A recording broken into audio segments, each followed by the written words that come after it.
sent it to me, related to like telling the truth or something. I appreciated it. It's cool. I like the design, kind of. Hey, don't look a gift horse in the mouth, right? That's what I say. Yeah. Actually, I don't think that's true. I've thought about that a lot, and I don't think that's correct. To look a gift horse in the mouth, to not look them in the mouth. I think that you should always suspect a gift. The Trojan horse is a great example. Totally picturing that. Like you got a gift horse. You're like, is this a Trojan horse? Horse, open your mouth. We're gonna check. Right. But they had only checked the mouth of that horse. What is this? Oh, okay. No, thank you. All right. Well, what if we started early? How much would they shit their pants? Do it. I think that'd be fun. Already? It'd be funny for modern day debate. First time ever we've started early. All right, let's do it. We got 1 minute to do it.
People of the internet, welcome to Modern Day Debate.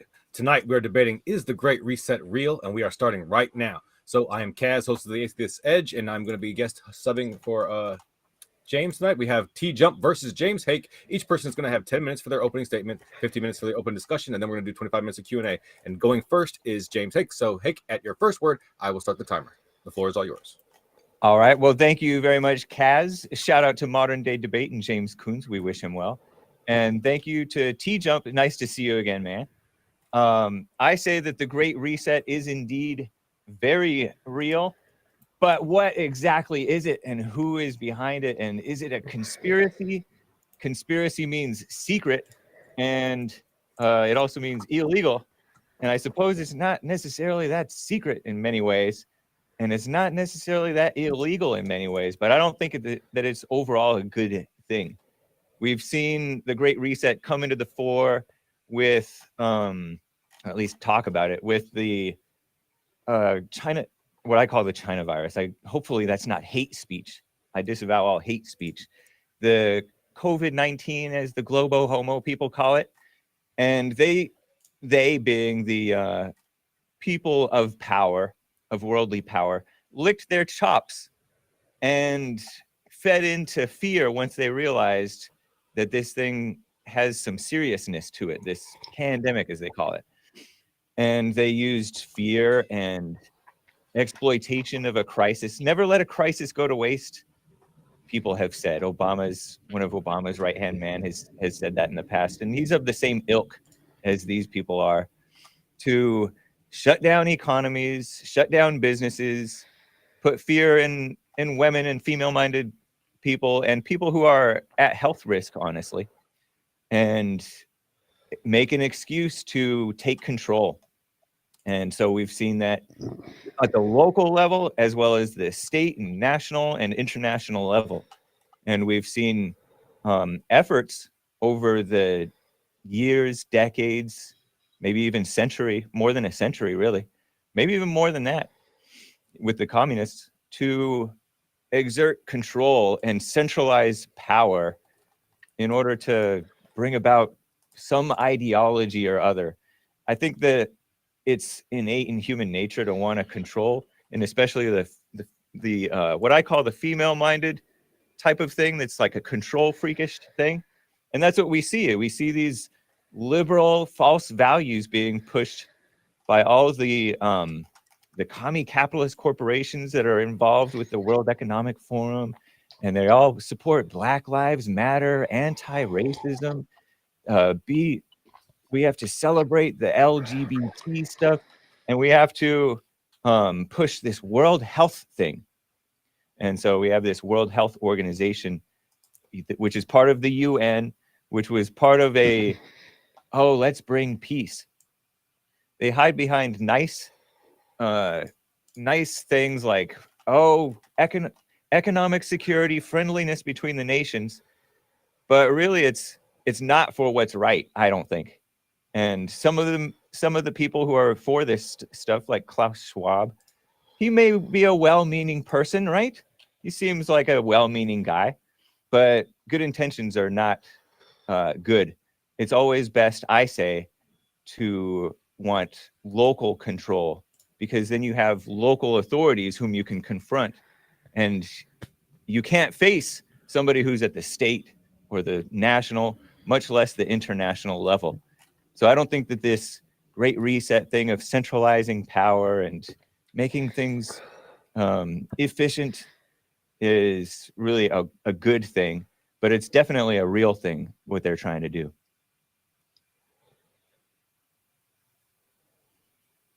Okay, thank you so much, James.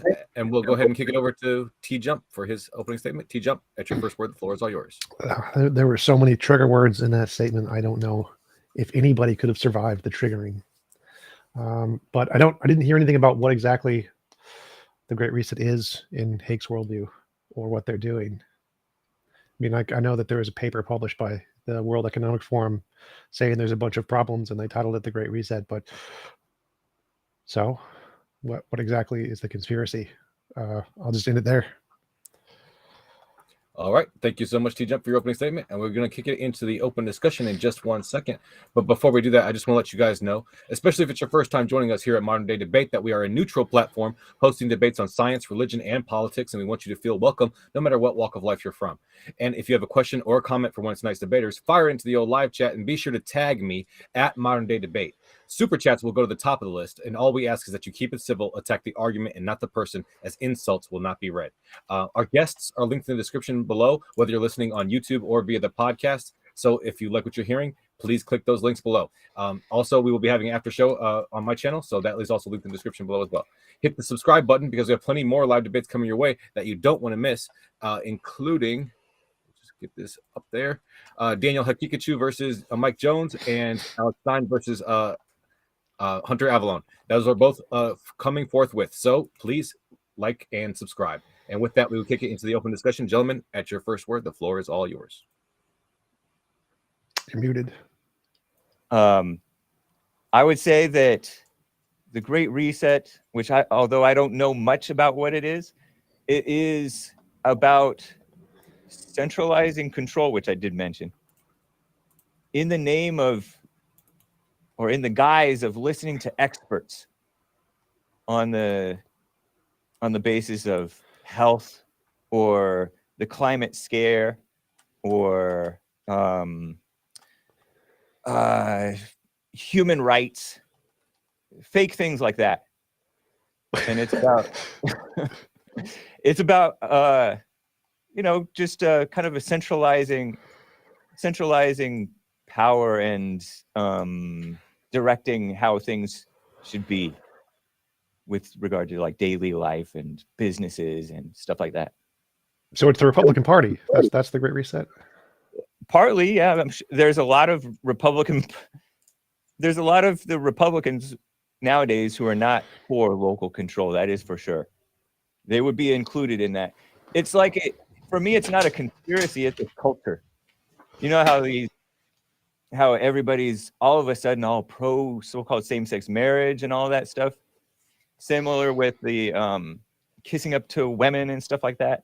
And they've bullied now many of the Republicans into believing, the climate hysteria So now more and more people are falling towards this nagging type of push for caving to the demands of the green people and all that stuff. Does that make sense? Like Follow the what I'm Martians, the green people. Green people are the hopefully you know what I mean. The environmentalist type stuff. That's the next push in after the China virus was the climate shutdowns. They wanted climate shutdowns to help the earth heal. And many of the Republicans are falling for that type of thing. Why do you say Republicans are about centralizing control? I agree with you on some level. They're becoming like the Democrats, but why do you say that? All people are like that. That's how power has worked throughout Yeah. history. I don't understand why you're calling this the Great Reset all of a sudden. Like all human beings have been about centralizing power since, conquering and world domination has always been a thing. Alexander the Great, Genghis Khan, Attila the Hun, the So British it's real. Empire. But what is the Great Reset supposedly? Because all you've said so far is that people want control. Like, yes, I agree. Mm-hmm. And they're taking control in different ways. I mean, they used what I call the communist shutdowns in the name of the China virus was an example of the culture doing it for itself without much action at the central level, with just prodding and recommendations, a little bit of prodding and recommendations. People hopped right to it and became very obedient to shooting themselves in the foot economically. So you agree that the Great Reset, although it's a new term, perhaps new for the last 10, 20 years, whatever, it's real and it's nothing new is what you're saying. Well, I haven't they're taking it. Well, I haven't heard what exactly it's supposed to be right now. It's like all you've said is that people are trying to centralize power, which has always been the case. Right. China shutdowns. I don't think that Chinese political decisions have anything to do with like Western economic policy or the World Economic Forum. No, you're misunderstanding me. I'm saying in the name of the China virus, practically all the countries around the world shut down their local businesses on some level or another. I'm not talking about the China shutdowns. I'm talking about the shutdowns that we experienced in 2020. Yeah, like many countries did that, and it wasn't like a centralized authority. They weren't Right. all like, let's work together to try to centralize power. Like nobody said that. They're like, right, let's try to save lives. That was the motivation, and they didn't really do anything after that. It's not like, and after the COVID shutdowns, they centralized power by opening everything up again. They didn't exactly open everything up again. Once they crossed that line to be able to shut down stuff like that, they can do it again. And like I said, it's a culture. The culture has been primed for this type of degeneracy that we shut down stuff and hurt ourselves. And the economy is still reeling to this day as a result of that. People are wondering why we have all of this inflation and messed up supply chain issues and things like that. Well, it's because we have people who've hamstrung our economy in a lot of different ways. But what does any of that have to do with the Great Reset? Like, yes, people make decisions. Some of them are bad, right, and therefore what? And we've done shutdowns before. They already had the power to do the shutdowns. That's how they did them in the first place. They didn't add any new powers, and they haven't done it since because they haven't done anything since the COVID shutdowns to enact some kind of global reset. They just kind of went on as normal. I don't see any Great Reset. Businesses destroyed as a result of the shutdown? You think those shutdowns were necessary? I don't think it matters to whether or not there's a Great Reset. Like there's lots of political decisions that destroy businesses. That doesn't mean it's a part of some grand conspiracy to unify power and global economic unification in the world. Like there are lots of decisions that are stupid by governments. This is not a super conspiracy thing because governments do stupid things. So you agree it was stupid? I don't know. I have to wait for more evidence comparing like whichever country it was that didn't do the shutdown, Sweden or something, and compare their outcomes to other countries' outcomes to make a assessment of which was better. depending on like the rate at which natural biological functions can build up an immunity and whether herd immunity is formed that way. I'd have to know more data on that. I don't know. Well, I'll leave it up to the experts. Okay. Well, I'm not asserting that it's a conspiracy as much as a culture that's been primed for destroying. That's what the reset is: destroying or taking advantage of destruction to rebuild their way, which is, I argue, worse because it's centralizing power rather than keeping it to the local control, which is where the people have more say so on their own lives and communities. Okay, but I don't see any of that. Like, I don't see anything of like COVID shutdowns, therefore take away powers from the municipalities. Like, doesn't seem to be a thing. Like, it's not like, oh, the government now has rights to decide your state road laws. Like, no, still doesn't do that. It's not municipalities. It's from individuals, people, businesses. They had very little say as to whether they were allowed to stay open. And you act like this was not a new thing. It was. I think those shutdowns, correct me if I'm wrong, those were unprecedented. That level of shutting down the country, turning it into a ghost town, I'd never seen that before in my life. It may have happened in the past. It doesn't make it right. It doesn't make it not a great reset. Well, for it to be a great reset, there has to be like a reset action where it resets something. If it's literally the things that we've already been doing and then we did something and then went back to the things we already went doing. I mean, I guess that's a reset. We like turn the computer on, turn the computer off. Yeah, that's a reset. But we didn't go back to what we were doing because a lot of businesses were destroyed. Now Amazon's doing better than ever, I hear, and all these corporations that are in bed with the government are all the more powerful. And they successfully used this not the climate scare, the health scare to bring in the mail-in voting and make it so that every idiot could vote very, very conveniently, and we have to vote Trump out. So they reset the whole presidency in America. And I'm not saying that was a conspiracy. I'm not saying it was like a violation of laws necessarily, but I'm saying that this was all those great reset people. You know, the World Economic Forum people, the World Health Organization people, UN types, the establishment in our government, the Joe Biden types and the people who supported him and the people who don't like Trump. That was all, they reset Trump right out of office. We didn't go back to where we were. I'm not saying this is a conspiracy. You follow what I'm saying? I'm not saying, I never said it was a conspiracy. I don't understand what exactly you're saying the Great Reset is, other than people disagree and they do new things occasionally and they do new laws occasionally, therefore Great Reset. I don't get it. They call it the Great Reset. It's not my word for it. Well, who calls what the Great Reset? Like the World Health, the World Health Forum has like a paper they call the Great Reset, which is a nothing. There's no policies related to that whatsoever. I don't see anything that anybody in the actual world is calling the Great Reset with any kind of plan or intentionality or set of demonstrable values that they're trying to implement. It seems like it's a made up thing by Republicans that has no basis in reality. It's just doing things Republicans don't like, therefore it's bad. So it's the racism of the Republicans. It's like, we're just going to call it the Great Reset because we don't like it, kind of a thing. But there's no actual policy there. Like, for it to be a thing, there has to be some kind of centralized policy there for it to be around, not just everything we don't like. I disagree with you in that it's funny that you said it's the racism of the Republicans. You're saying that the Democrats cry racism and that's not overall a real thing. Yes. And so the Republicans cry Great Reset and overall it's normal life, the way things work. I can agree with you a little bit on that. And I'm not one of these harp on the Great Reset type of people, but I do see, and I think that you do too, the UN types, the WHO types, the CDC types.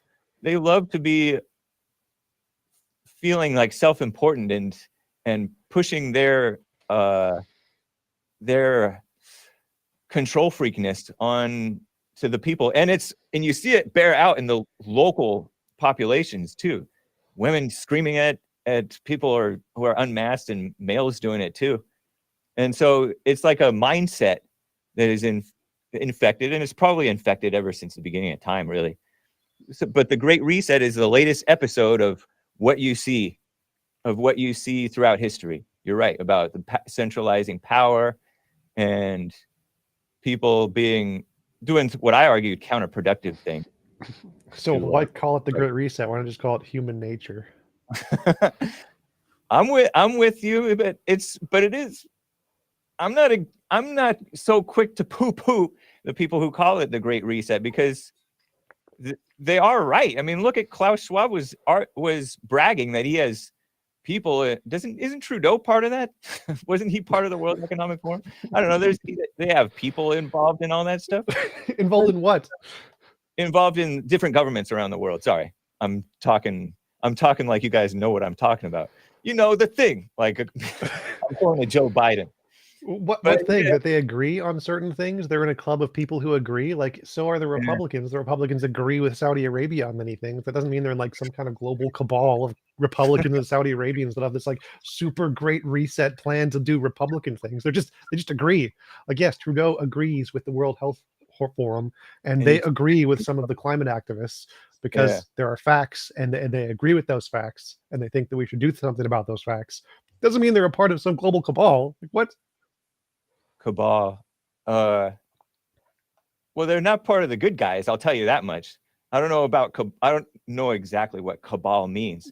It's a group of interorganized group of people trying to, like, a secret organization behind the scenes trying to run things and implement policies to do something nefarious. Like, no, they're just doing politics, and they agree on some stuff.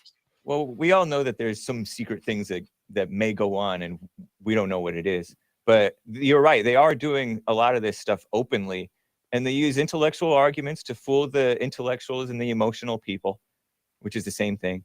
They use reason to fool reasonable people. That seems terrible. Why would anyone do that? That's how Satan works. That's how they trick the population into supporting the so-called same-sex marriage. Like 20 years ago, it wasn't. The support for that wasn't to the level that it is, and that wasn't just by innocent means. It's by reason. It makes sense. We should give more rights to people in the LGBT community. It makes perfect sense. It makes society better. It's rational. It's moral. Yes, there are reasons to do that. It's not just. Hey, see, you're an example of rationalizing wrong. But I don't want to like get steered off into this same-sex marriage thing, but I take that as an example that how stuff has changed, that you guys suddenly think that you're wiser than the simple men who ran society with logic and morality. What? Yeah, I think typically most people today are wiser than the goat herders of 2,000 to 4,000 years ago. I think they weren't using logic when they wrote those books, and we can see that very clearly in many different cases. Like, happy is he who will dash babies against rocks doesn't seem logical. It was different times back then. I don't know that verse specifically. I'm not defending that verse, but I'm just saying that, they talk about just to not to get too far off topic, but they talk about lynchings for alleged theft, for example. And nowadays, you get something stolen, it's not the end of your life or family. But back then, theft was like perhaps a life-threatening situation. You can't just let that continue. So they had quick so-called street justice, if you will, in the form of lynching. And now it seems so barbaric and horrific today to us, but back then it was totally different times. Just giving you an example of it wasn't so improvements. The world getting better. So it seems like an example of improvement in the world getting better. There's less lynchings today. Yeah, improvement. Yes. Maybe. I don't know. Maybe. What do you mean maybe? No, I'm saying I don't know that there's fewer lynchings today, because we have I think that the murder rates are higher, perhaps, than they were back then.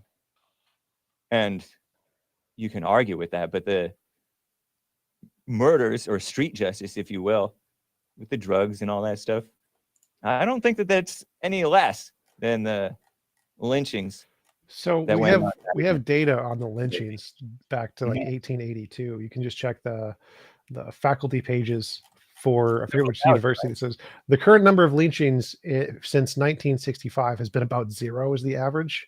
Back in the 19 to 1800s, it was in the hundreds was the average. So it's been going down pretty consistently. Also, the murder rates have been going down pretty consistently too. But I know, but murder after spiking like crazy since the 60s. yes, Yeah, they're going down after spiking like to unprecedented levels in the 80s and 90s. So you can say, oh, they're going down, but they're still way higher than they were in the perhaps 50s, 40s, I would think, depending on where you are and who you're around. But by lynchings, I mean that so-called street justice with the murders and all that stuff. So I don't think that we're better or smarter than the goat herders of thousands of years ago. We're just in different times. And you could say we are doing better in that we have a time of plenty, at least in America. Practically nobody, perhaps nobody is starving in America and in many of these other countries. And so we have a society that people can get away with a lot more and live longer. We have medical advances and things like that, where people can live in ways that are detrimental to their health and then get these Western medicine to survive longer and stuff like that. So it's cushy, it's nice. I wouldn't necessarily want to trade it, but it's not necessarily morally better. So we have new medicines that can save people lives and give people more freedom to live the way they want, and that's not better. I'm saying that the way it enables people to live in Freedom, long ways is. well, it seems like you're the one advocating for centralized authority and trying to force people to live a certain way. You know what? I am not entirely against that. But Hake is doing the Great Reset. The Great Reset is done by Hake. It is real. Confirmed. I would if I were smart. If I were smart, I would be in with like Klaus Schwab is with all these corporations, but I would have a tougher time convincing them because I don't have that verbal IQ or whatever, and I don't have the culture on my side. But the waves of the culture, if you will, are for what these people are about. I don't know if they just don't have any morals and they're just jumping on the trends, or if they're part of driving the trends because they see them as valuable to them. Because the more immoral people are, the more controllable people are. The more people are on pot or on pornography, the less they're paying attention to themselves and their lives and the immoral things that they're pushing. Well, that seems directly contradictory to, like every genocide ever. It's easier to control people the more immoral people are, like Hitler. Right. They're controlling people to kill lots of Jews because they're immoral, not moral. Right. The more moral people might be harder to, but right. This has absolutely nothing to do with economic policy to try to fix the world. Like, hey, there is carbon dioxide that's heating up the planet and causing lots of disastrous economic impacts that killing people. Maybe we should do something about that. Isn't a global conspiracy. That's just looking at data and trying to fix problems. It's pretty basic stuff. I don't call it a conspiracy necessarily, but there's been a lot of shenanigans and shutting down of differing opinions in the scientific world, I hear, around the climate stuff. So there is this anti-free speech, if you will, even at the scientific level, which doesn't sound to me very scientific, to try to shut down scientific dissent. Have you tried to publish a scientific paper? No. You should do that because you might learn a bit about the process. There's this process called double-blind peer review. And the way it works is your name isn't on the paper. Where you're from isn't on the paper. It just shows the content of the paper, and it's shown to somebody, and neither of you know anything about one another, and all you do is read the content of the paper. And they will anybody submit these. This is not like you need a PhD, because again, it's double blind. They have no idea what your background is. You can submit a paper right now and get it peer reviewed. It's very easy. Nobody is like conspiring in the scientific community to hide any of these papers. They're just bad. That's why they're rejected, is because they're bad. Okay. Well, I'm not talking about that necessarily. I'm talking about at the IPCC, for example. That's the UN International Panel on Climate Mess. And they're trying to do the Great Reset stuff in the name of the climate hype, right? And you're acting like it's just an innocent economic policy to fix things. But it's But not a policy. It's just a group of people who have a bunch of opinions. They don't actually do I anything. know you're acting like it's an innocent efforts to just fix things. It's based on data. Yeah. But no, that's not really the case. They've shut out legitimate scientists who've been opposed to that, who've been part of those organizations. And I'll ask you if you are aware of the media making caricatures, and the politicians too, making caricatures of what's actually said in these scientific papers. And the 97% of scientists agree with this, and it turns out 97% of scientists actually don't agree with the stuff that the politicians and the media are pushing, which is driving public opinion and what the dumb liberal teachers are brainwashing the kids with and scaring the kids. Fear is not scientific. Scaring the kids into having climate anxiety. There's a whole lot of tall tales going in with this climate scare, climate hype. There is undeniable hype that is pushing towards bad solutions to what I call misdiagnosed problems. What was the question there? Something about the 97%? Oh, yeah. Like that's from One a comparison of papers. It's not an opinion poll of scientists. That was comparing the published papers and the evidence of those published papers. So it wasn't and many of those scientists came back and said, what you claim that I believe, I don't actually believe.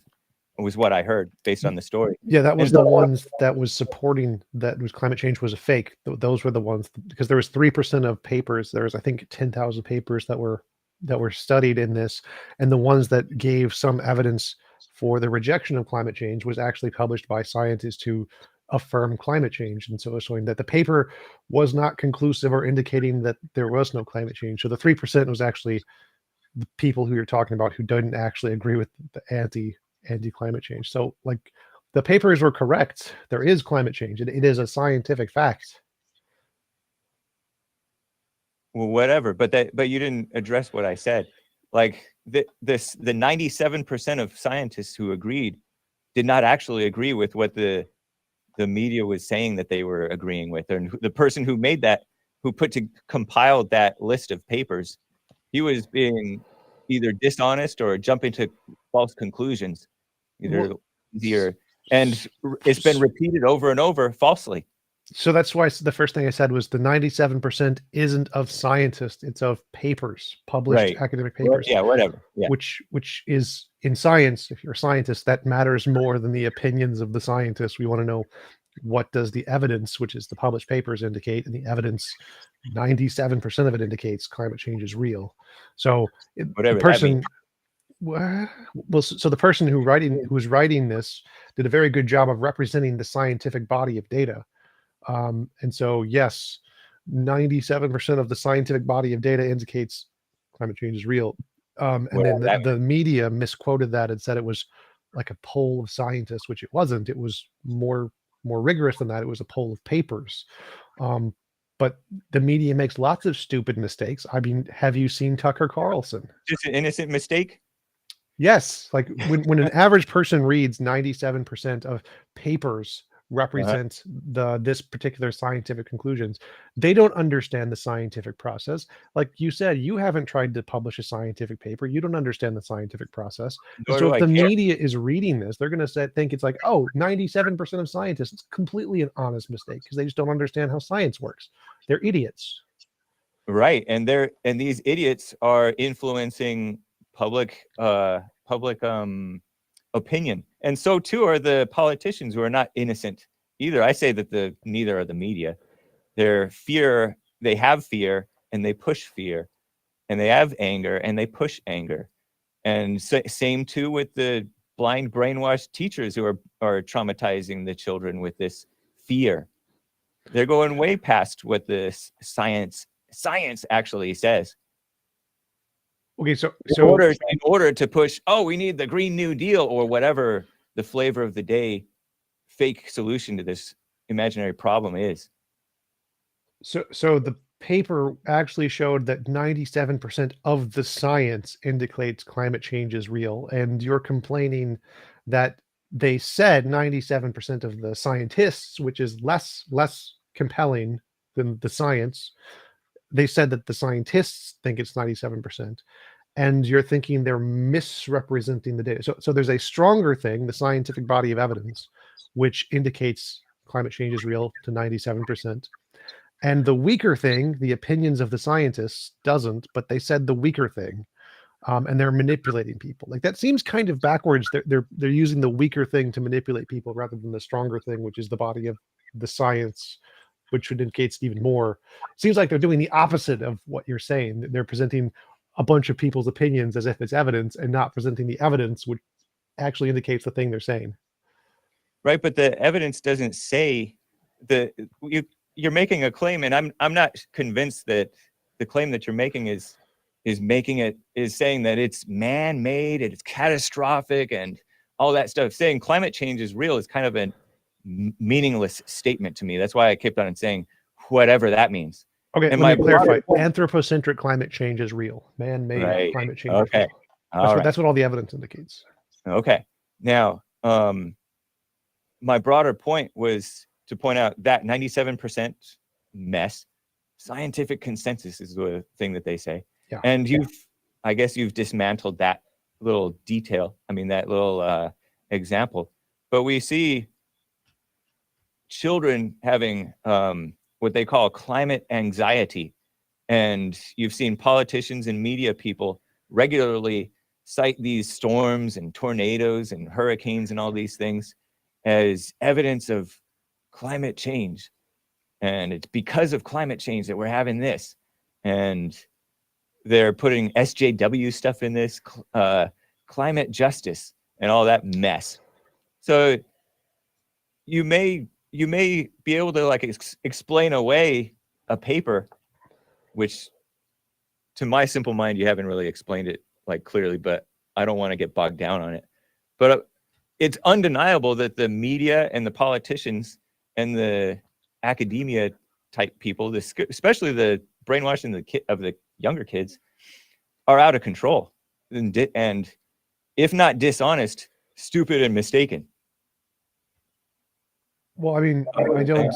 I talked a long time, but do you follow what I'm saying? Maybe.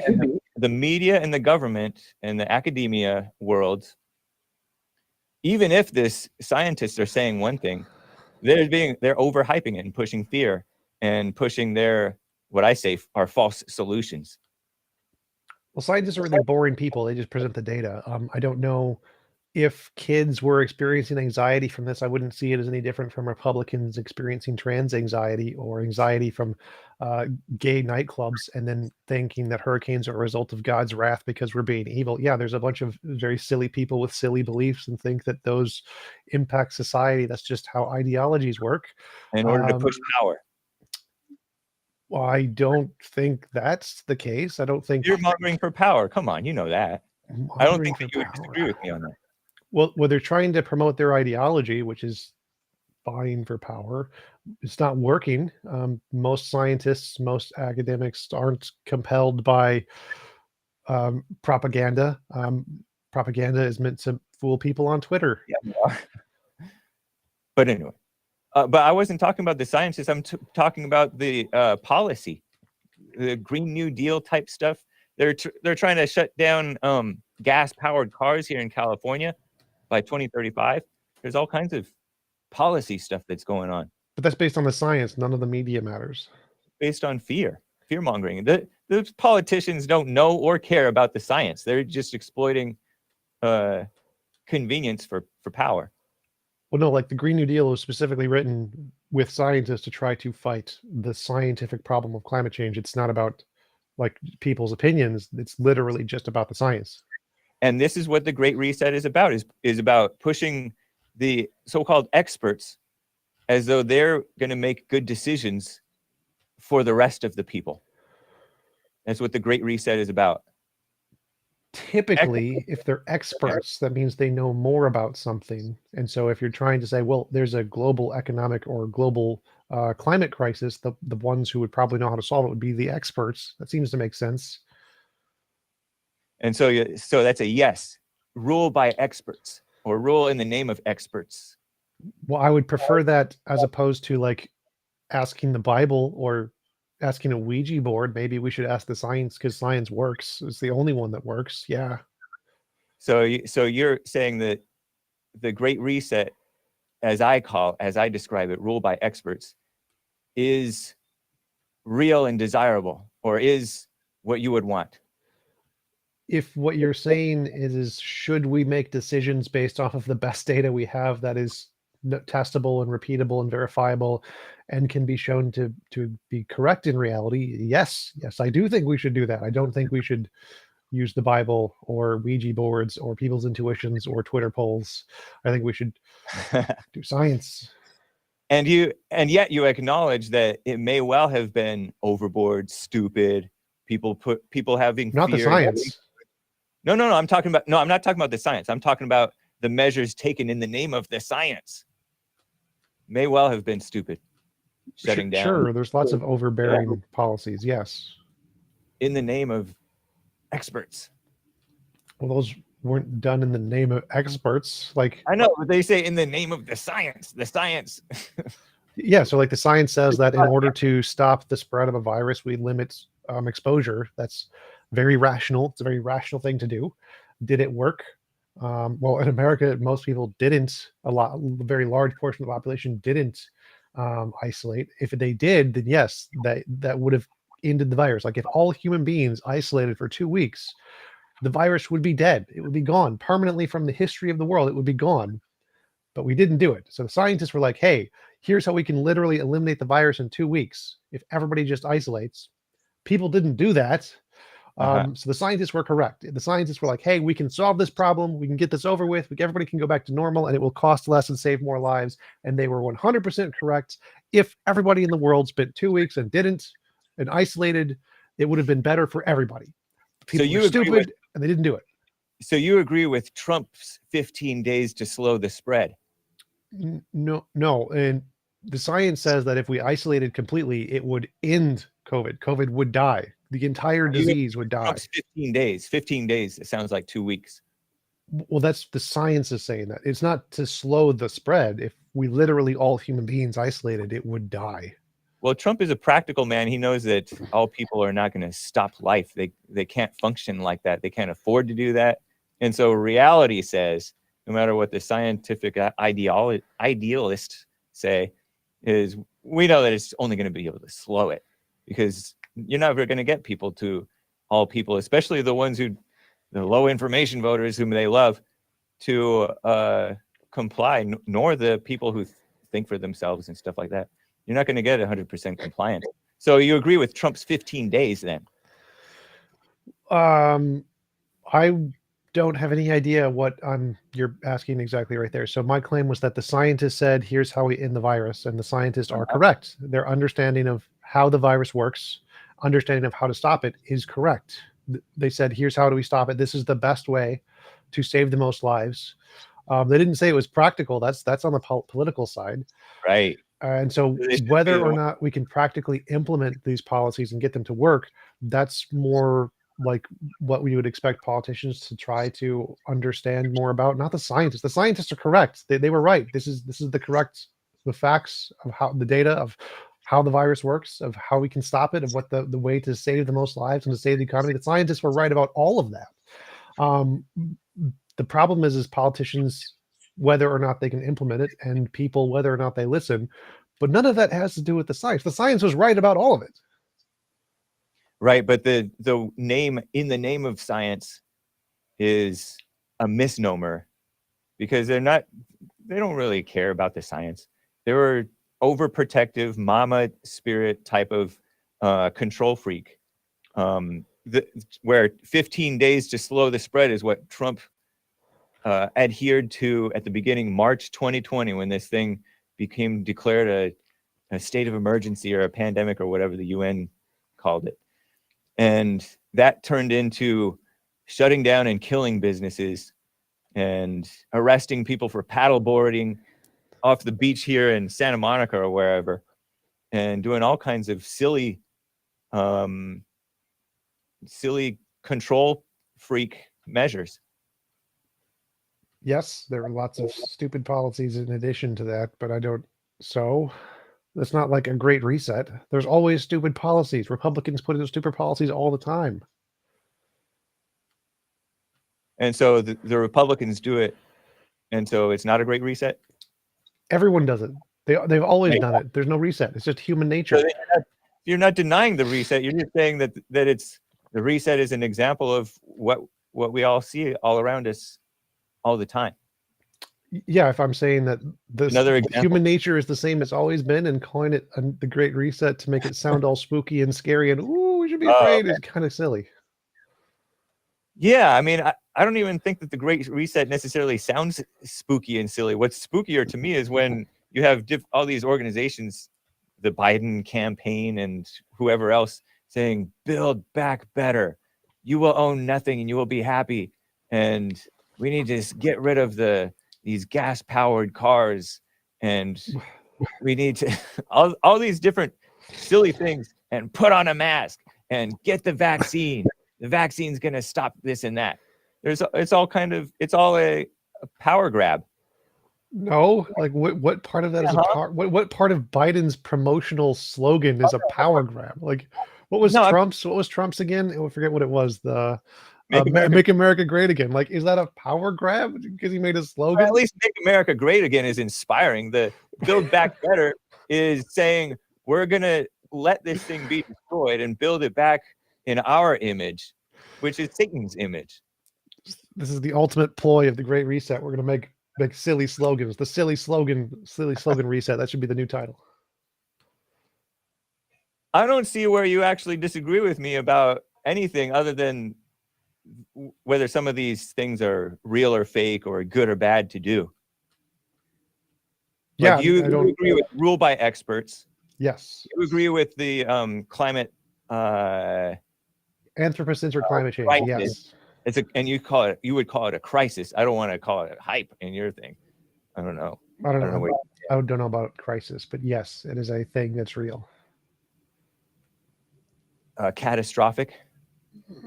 I don't know, because it's more long-term than that. So I would just say it's real. The scientific evidence is yes, anthropocentric climate change is a real thing. Is it irreversible in what is it, 6 years or 8 years? No, it's not. No, like the goal of science is to reverse it through using means to suck carbon dioxide out of the air. Like we're working on means to do that right now. Of course it's reversible. Interesting, man.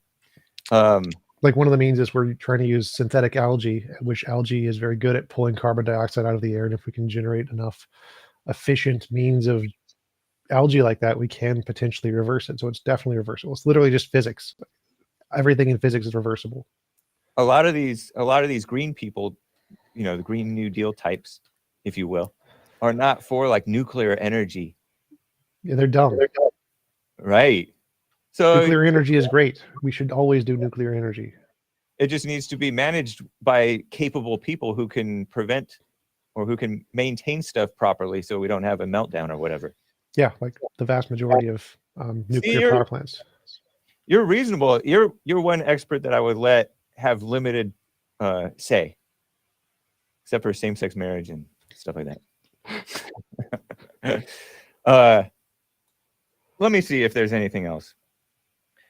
Do you see the UN as a positive force? NATO is similar in my mind to these others because NATO forces, what I heard, all these people, all these member nations to support the LGBT mess and this human rights madness thing. And that's like very unchristian. And I think you appreciate some level of Christian civilization, whereas they're kind of subverting it and taking it away from decency. So I'm for organizations supporting human rights. I think that's a good thing. I think human rights are a good thing. I think that Christianity is a very immoral religion in many aspects. It has done good things in the past. It was very beneficial to societies in the past and helped societies to grow. It got the LGBT thing wrong. It's wrong about that. We should definitely be more accepting of people who have different biologically determined sexual drives that aren't heterosexual, because it's a thing, and it's not immoral to allow them to marry in any way. So yes, we should give them human rights and treat them like humans because they're humans. But that's kind of that's almost a scarecrow or whatever argument. Because Strawman? the Christians treat the LGBT people, at least the decent ones, like human beings. It's just that we don't agree with that type of madness where you call wrong right and pretend along with the delusions of different people. You don't enable people or pretend wrong is right. So I think that these organizations, my bigger point is World Health Organization kissing up to women like that. The communist roots of like Dr. Tedros and all that stuff. All these one world types and we are the world types are not trustworthy or decent people. And they're not for normal common sense. Well, They can push. I can see that they can push a level of civility or whatever, but it's kind of like cherry picked and dishonest and pick and choose who you want to enforce your rules against. Nepotism. Yes, there is nepotism in power. That's a thing. I think that they're perfectly rational to think that we should treat people in the LGBT community with respect and let them marry. They should totally do that. I do think that there's a lot of people on the left who go overboard and just call anybody who disagrees racist, sexist, transphobic, etc., for no reason. But in general, the morality of Christianity got this one wrong, and society is moving ahead correctly against Christianity. And I think that that's a good thing. And as we make the world a better place, more people are going to be accepting of that, which is also a good thing. And it's not going to deteriorate society at all. It's going to make it better. When you look at the UN and the World Health Organization and organizations like that, do you see decency? Is it a net plus or a net neutral? Or do you cringe, maybe it's both, at them? Well, I like to use that quote that democracy is the worst form of government. It just happens to be better than all the other ones we've tried. So I see like most political figures and people trying to make a difference in the world as they have their flaws. They're not great, but they're trying. They're better than Hitler. So I think that the World Health Organization and the UN are doing things to try to make the world better with the best that they can. They are a bunch of idiots. I would agree there, but they're far better than a Republican-run World Health Organization would be. So I think that yes, the Democrats are making progress. They're doing it slowly, and they're idiots, but they're better than the Republicans. Huh. Interesting. No, man. Yeah, go just ahead. want to let everybody know that we have 4 minutes left until Q&A, so get your super chats in while you still can. I'm ready for Q&A. You ready for Q&A now? I suppose I might be. I'm about ready. Yeah. If I think of anything, I imagine we might have like a closing statement type thing. Not usually, but if you want, we can do that right now. Okay. Okay, great. All right, let me just reset the clock then, and we will go into the Q&A. So, ladies and gentlemen, just want to remind you that our guests are linked in the description below. So if you like what you heard, don't forget to click on those links below, whether you're listening on YouTube or via the podcast. And we're going to have an after show tonight. That's also linked in the description below as well. So the timer is set, 25 minutes of Q&A. And the first question comes from Irish Rose for £5. They say Bill Gates owns the largest amount of private farmland in the USA. Anybody want to respond to that? So Yeah, that's creepy. He's not. He's kind of run by his ex-wife, I think. Ex-wife, right? That guy. I don't know. I don't trust him. Thank you for bringing that up. And he's all in with these people who are for pushing different things and meddling their fingers into the affairs of people's lives, vaccines and all that stuff, which I don't entirely trust. All right. the amount of privately owned land isn't even that great. So it's not. It's like if I have the most of the pie, but there's a billion different people who have a piece of the pie, and the most is 0.0001%. It's not a significant fact. It doesn't matter. Okay, but did you notice that with the shutdowns, for example, a lot of small businesses and entrepreneurs went under Yes. and the bigger businesses thrived. I don't see that as a positive thing. I think that these things were unnecessary, and like minimum wage and all that stuff is unnecessary, and it hampers the self-sufficiency. This is what my question was going to be. Although it's kind of deviating from the thing. Local control or centralized control? Which would you prefer? Depends on the particular policy. There's benefits of both, but like obviously I think that if there is something like what the speed limit should be on a road, that should be local. What the amount of pollution should be into a river that spans 6 different states, that should be federal. So I think that depending on the policy, that there should be a different constituency that determines its effects depending on the scope of the implications. Okay, nice. Thank you. Okay. Next question comes in from Kent Woods for $10. They say members of the World Economic Forum and the World Health Organization typically fund political parties globally. So why is it conspiracy to suggest these people have a shared interest in concentrating power? Watch The Last American Vagabond. Because again, they're just doing the things they're already doing. It's not a conspiracy. Like if you agree with a political party, you give money to that political party. This isn't a global conspiracy any more than a person donating to the Republican Party because they agree with it is. Like, yes, large organizations tend to donate and give money to political candidates who are helping them. It's just humans being humans. It's not a conspiracy.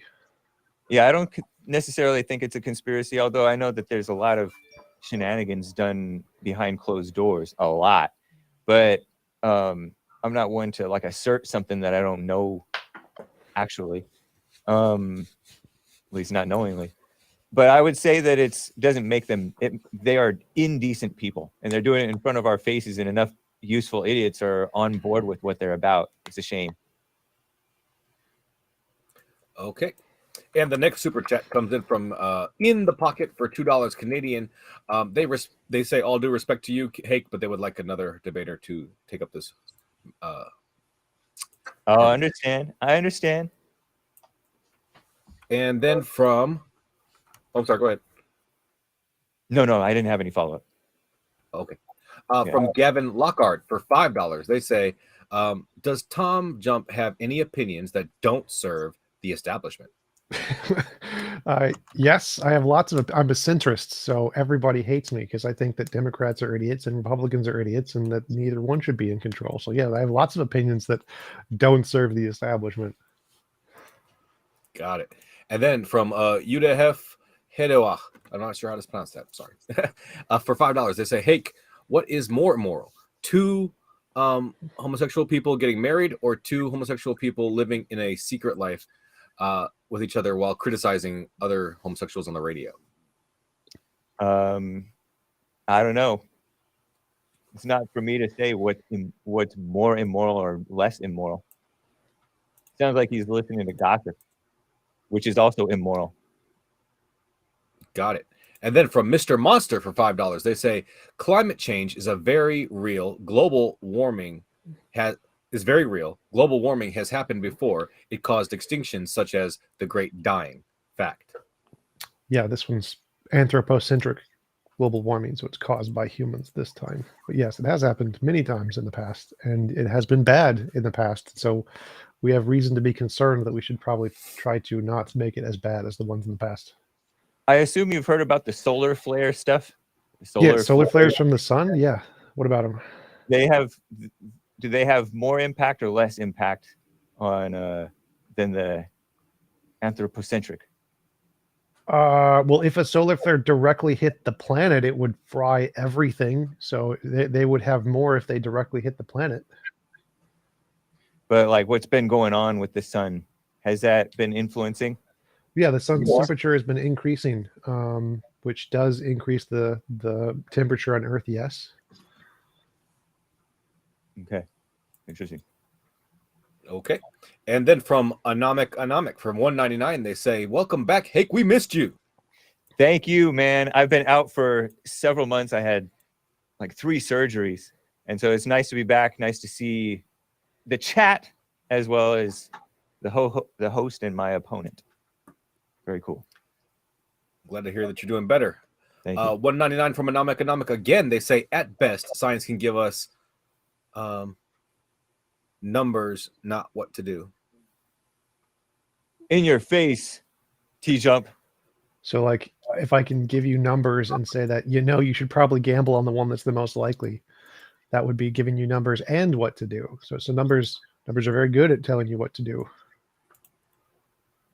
Okay. From Kent Woods for $2, they say, T-Jump, have you read The Great Reset by K. Schwab? His book? No, I have no interest in it whatsoever. Why? Yeah, let me copy these questions. I don't blame you. More just pop in. I don't either. Either of you have read it? Neither of us have. Oh no. Okay. So all right. Next question. Anyway, go ahead. Sorry. No, 2 ignorant people arguing about this thing. Got it. From Kentwood, no, from In the Pocket for $2 Canadian, they say Hake is a great steel man for the negative position. Steel man means I won't move. So a steel man is the opposite of a straw man. A steel man is a representation of an argument that is like the strongest possible form. So he's saying that you're doing a good job for my side of the debate. Oh, yeah. Interesting. Okay, from K Max McDonald, they say for $10, what best educated guess do the 2 guests think caused COVID in the first place? Was it probably a wet market or a lab leak? Any theories? Evolution. Trying to get us random mutation through DNA to cause new viruses, which happens literally all the time. The viruses happen very, very often. New viruses happen super, super often. The fact that there was one really bad one is really common. There would be no need for like a lab leak. New viruses happen all the time. It's just evolution. I couldn't say whether it was the wet market or the lab leak, but I wouldn't put it past China to make an error. They're sloppier, from what I understand. They've leaked viruses before, including the SARS, the original SARS that killed such and such a number of hundreds of Chinese. So it's unsurprising that it came out of China. Let's just put it that way, according to the reports. Okay. And then the next question from Nick Stream for $9.99. They say, I get the impression that there are large groups of people in this so-called democratic country whose wishes are being ignored by a larger, more powerful group that could speak to a reset. Yeah. Go ahead. Could that speak to a reset? I'm sorry. Well, I'd say no, because that's just, again, normal. Like Americans on the majority, I think it's like 70 to 80% are for legalization of marijuana, but we haven't done that yet because politicians are stupid and aren't interested in benefiting people. So I think there's lots and lots of policies that the majority of people would agree on. Reproductive rights for women, the majority of Americans would agree that we should have those. Abortion should be illegal, but politicians don't agree. So yes, there's lots of political decisions that don't represent the views of the majority, which is dumb, which is why we should have no electoral college and just do a vote by majority. No, I'm not for at all democracy or mob rule. I mean, it's just the most people, like you admit, are idiots, and they're not for what's right. And I rebuke you for saying reproductive freedom or whatever you said. That's like the opposite. Freedom to kill the baby is not reproductive freedom, man. And no reproductive freedom for the men. That's just a silly statement, a silly phrase that I'm surprised that you would repeat. But yeah, we don't want a democracy, and we also don't want the wrong kind of powerful groups to control everything, for sure. Okay. From Mr. Monster, who's been a member for 11 months. Thank you so much, Mr. Monster. They say, what can be done about climate change? Well, as I mentioned before, there's many different mechanisms we're working on to try to pull carbon dioxide out of the atmosphere, like the algae one. There's many ways to make artificial greenhouse kinds of things in deserts by desalinating the water and using the water to fertilize the land to create more plants, and the plants can then pull carbon dioxide out of the atmosphere. By making more electric vehicles, more nuclear power plants, as Hake pointed out. Nuclear power plants are phenomenal. They only release like water vapor. There's no pollution there. They would be great if we just started replacing most coal-powered plants with nuclear power plants. That would be definitely a way to do it. There's many ways that we can realistically fight the added amount of carbon dioxide into the atmosphere in ways that are very not like just damaging to the economy. Like nuclear power plants are great for the economy. We should build lots of them. Yeah, I'm not for the government. These phony, corrupt, the worst of the politicians are the ones making the decisions on what should be done about whatever's going on. I'll defer to the so-called experts on that, I guess. But these people are bringing in false solutions, and they're overhyping the problem and putting fear in the kids, which is, I'm surprised that TJump hasn't heard about that. Just found a copy of the Great Reset. I believe this is the right copy, which is for free on the internet. So if anybody else wants to read it, I'm going to read it. That's for sure. Anyways, the next question comes from Humanist Reformation. For 1999, they say, let's teach the Bible in schools again, so everyone knows the failed promises of Jesus to his disciples, like in Matthew chapter 10, 16, and 24. Let's teach everyone the truth of the Bible and give everyone religious rights. I don't know that passage by heart, so I can't comment on that, but it sounds like that person is being a smarty pants, like sarcastic. I didn't want to say the smart A word because kids may be watching. You know what? I think you're right. All right, Mina, for $2, they say, TJump, why does every Jew have the same opinion? They don't. There's many Jews who disagree. Like, have you met Ben Shapiro?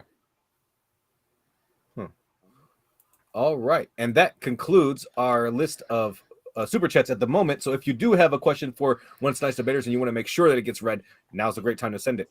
So, got another one from Economic for $9.99. They say, if, quote unquote, the science knew 100% that lockdowns, masks, forced vax would save 5 million lives, is the decision whether that is worth the trade-off a scientific one or something else? Yes, it's a scientific one. So yes, if we can scientifically know that we could save most lives, and we can scientifically calculate the effects on the economy and how many lives that's going to cost, we can do a scientific analysis of which will have the best cost-benefit analysis of what we should do. Yes, that is a scientific decision. Okay. And, okay, no more super chats yet, so send them in, guys. From GG, they say, question for Hank. Why not try to get informed about the subjects you are debating or talking about?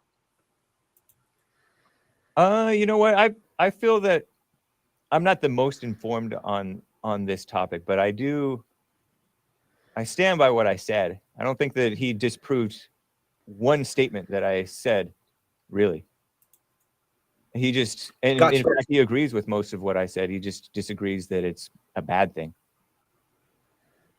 Perhaps Okay. my knowledge could be more complete, for sure. I accept that criticism. Okay, go ahead. Okay. From Leighton Knight HVAC. TJump, are you aware of James Lindsay and how he got fake feminist research papers, peer-reviewed and published in Yes. prominent science publications. Everything Yes. isn't what it seems. No, they were not prominent scientific publications. They were feminist journals, which are garbage and no one takes seriously. And he showed that you can publish gibberish in feminist journals because they don't do peer review in the same way that scientific journals do. And his point was to try to get the feminist garbage journals to hold up to the same scientific rigorous standards as the hard science journals, biology, chemistry, physics, geology, because their peer review is real and the feminist journals are garbage, and so you can publish anything in feminist journals. So yeah, James Lindsay just made up a bunch of random stuff about like looking at dog butts and publish it in a feminist journal to show that you can get any junk you want published in feminist journals because they're garbage. From K Max McDonald for $4.99, they say, Tom, do you feel wokeness from media hurts perceptions of science? Just the idea of politics over facts?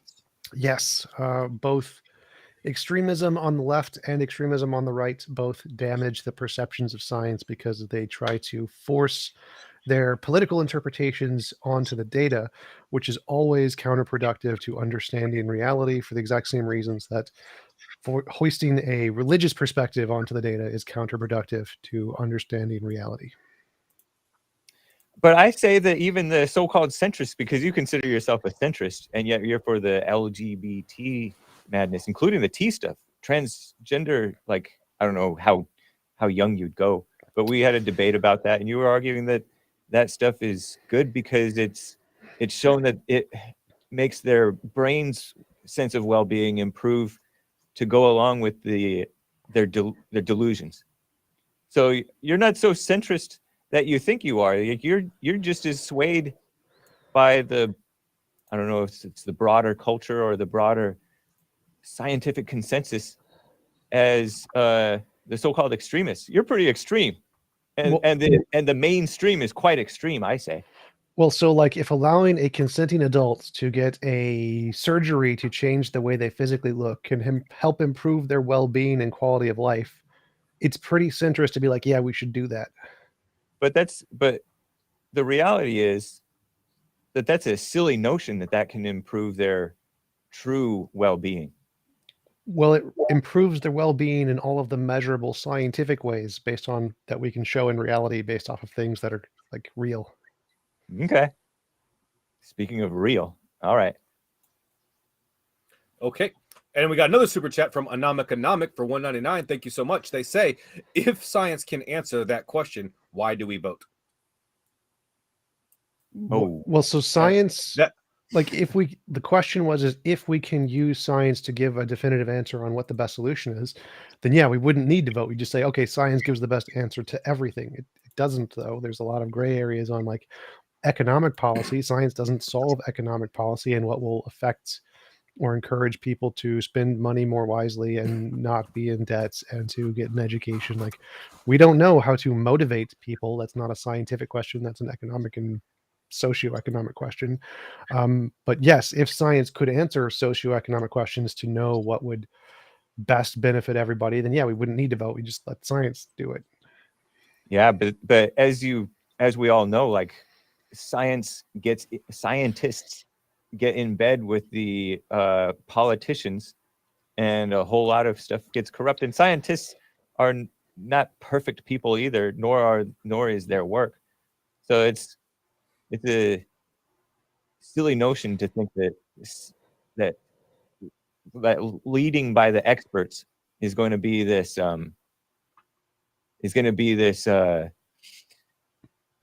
the best solution, the most logical solution, the most even the scientifically rigorous solution, because it's always going to be corrupted by the phony politics of both the scientists and the people who are controlling them and paying them.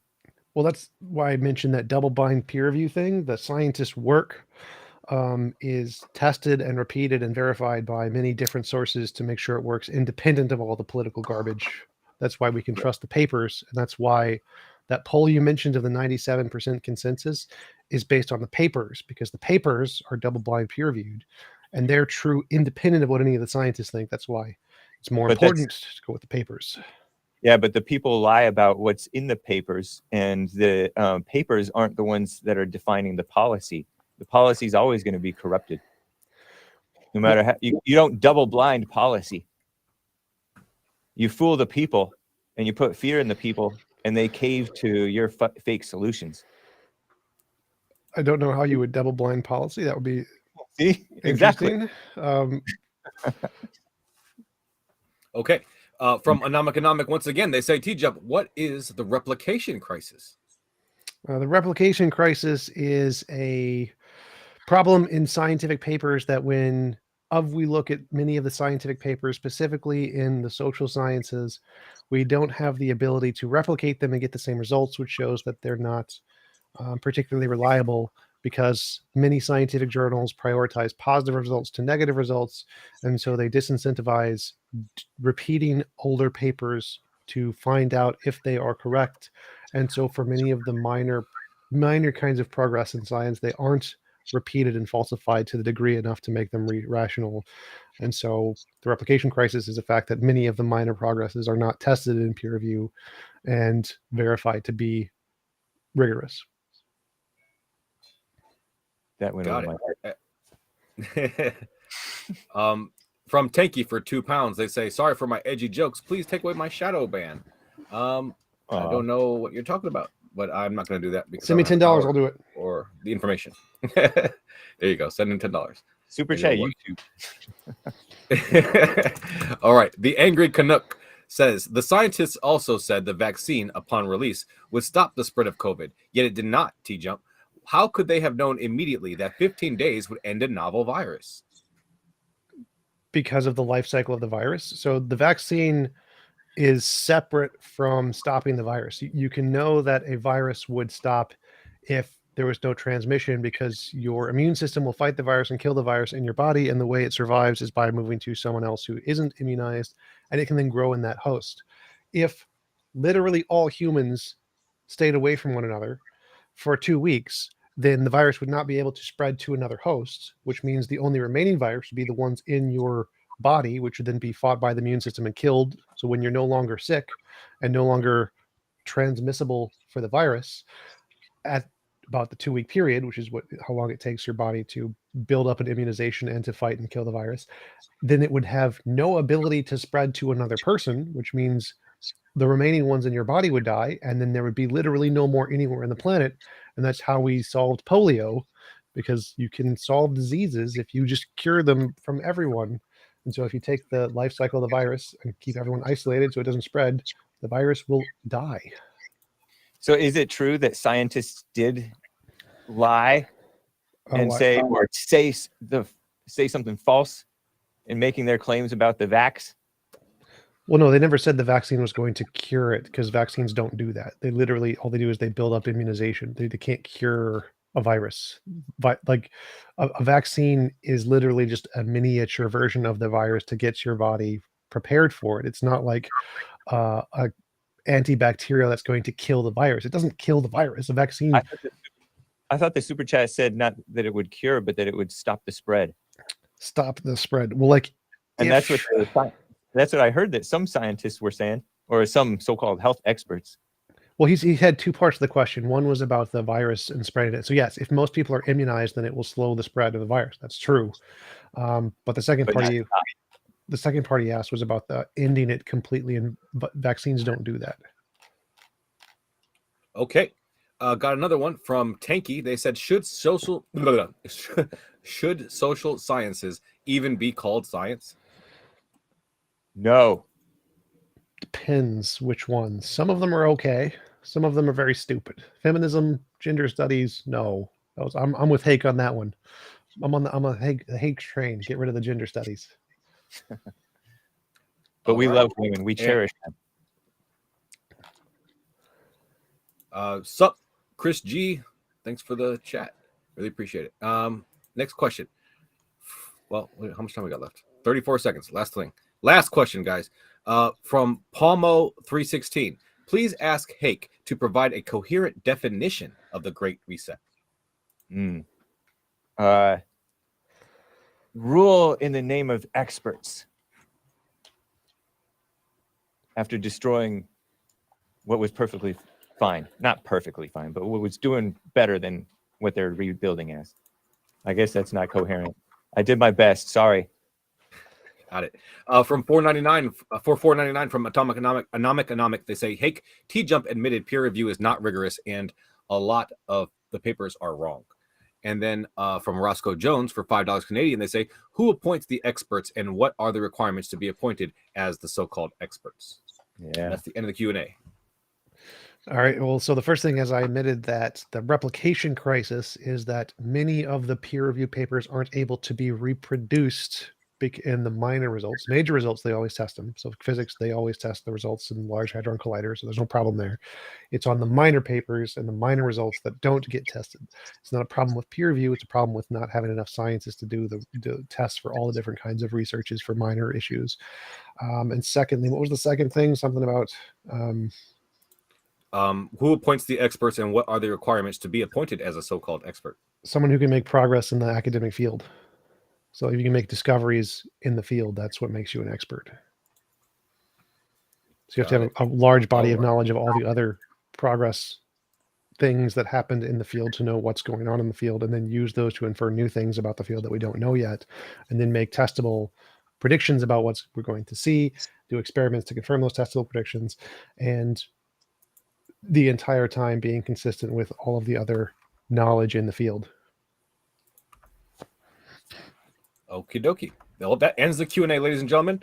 So before we go, I'd just like to thank the moderators in the chat for keeping everything civil, James for creating this platform, the audience, everybody who sent in chats and watched the debate, everyone who sent in super chats especially, and lastly, the debaters who are the lifeblood of the show. Thank you both so much for joining us tonight.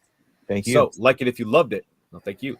Like it if you loved it, share it if you want to spread it, and subscribe. We have many more debates coming your way that you don't want to miss, so hit the subscribe button and check them out. Do it now.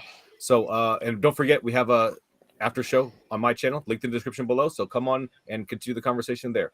And thank you, everybody. Have a great night, and remember, keep sifting out the reasonable from the unreasonable. Have a great night.